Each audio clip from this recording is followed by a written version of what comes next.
I'm showing off my window bird feeders here in North Carolina. I love seeing all the beautiful birds that come by. They bring me so much joy. Look at this distinguished gentleman. And of course, what's a bird feeder without squirrels? I tried filling my feeder up with just safflower seed alone. That didn't work.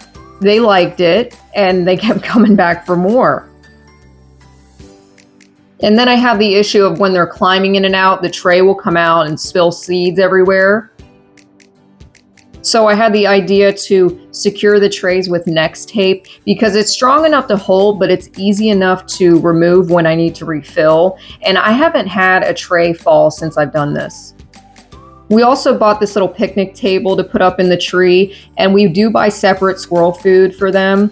And I've definitely seen a decline since we put this up, but we'll see how long that lasts.